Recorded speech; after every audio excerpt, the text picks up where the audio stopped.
Hello everyone, welcome to my new blog. So आप सबको महाशिवरात्रि की ढेर सारी शुभकामनाएं। तो मैं सबसे पहले उठती हूँ, नहा धो के अपने घर में शिव जी की पूजा करती हूँ, फिर जल लेके जाती हूँ मंदिर, क्योंकि मम्मी लोग कहती हैं कि अगर शिवरात्रि में आपने मंदिर में शिव जी को जल नहीं चढ़ाया तो आपकी पूजा इनकम्प्लीट है।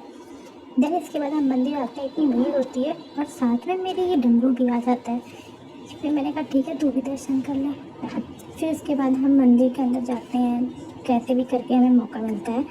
फिर हम लोग यहाँ पे जल चढ़ाते हैं, दूध चढ़ाते हैं और पूजा पाठ को करके घर आते हैं। और घर आते ही हमें रास्ते में एक आंटी मिलती हैं, तो दोनों सखी सखी चुगली करेंगी। और फास्ट मैं हर बार रहती हूँ, इस बार नहीं थी क्योंकि मुझे मार्केट जाना था, मुझे सुबह से शाम हो जाती, तो मम्मी ने मना कर दिया कि मत रहो वरना दिक्कत हो जाएगी, मुझे हेल्थ प्रॉब्लम है इसकी वजह से। उसके बाद फिर हम मार्केट में आए तो रास्ते में हमें ये मंदिर दिखी जो कि बहुत ही प्यारी थी।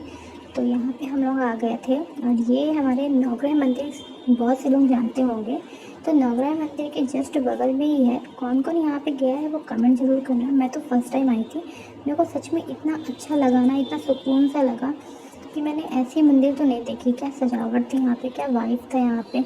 इसके बाद फिर हम मंदिर से निकलते हैं तो बगल में ही शिव जी भी हैं यहीं पे, तो शिव जी का दर्शन करके नवग्रह मंदिर आ जाते हैं। बट यहाँ आते ही पता चलता है कि ये तो टाइमिंग बंद हो चुकी है, तो दरवाज़ा बंद है, हम दर्शन नहीं कर पाए। उसके बाद हम रास्ते में देखते हैं तो यहाँ शिव जी की बारात निकल रही होती है। अदर साइड था इसलिए मैं कैप्चर नहीं कर पाई। उसके बाद फिर हम घंटाघर चौक आ जाते हैं। चौक में आते ही हमें जो शॉपिंग करनी थी, हम आते हैं शॉपिंग करने। और शॉपिंग करते करते हैं, इतनी धूप, इतना क्राउड होता है, लाइक संडे को भी आप देख रहे हो इतना ज़्यादा क्राउड है यहाँ पे। लोग कहते हैं बंद होता है, पर नहीं, थोड़ी बहुत दुकानें बंद होती हैं, बाकी खुली रहती हैं।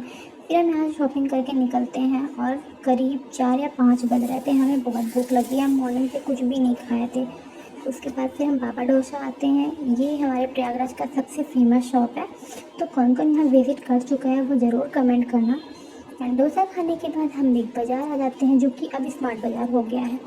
तो हमें घर की कुछ ग्रोसरीज आइटम्स भी लेने थे, तो दीदी यहाँ पे फ्री की चाय पा गई, तो कहती चलो, सोने पे सुहागा हो गया। फिर चाय पी के हम ग्रोसरीज आइटम्स लेके अपने एरिया में आते हैं और यहाँ पे मंचूरियन राइस लेते हैं, क्योंकि खाना बनाने का कोई मन ही नहीं होता है और हिम्मत भी नहीं होती है।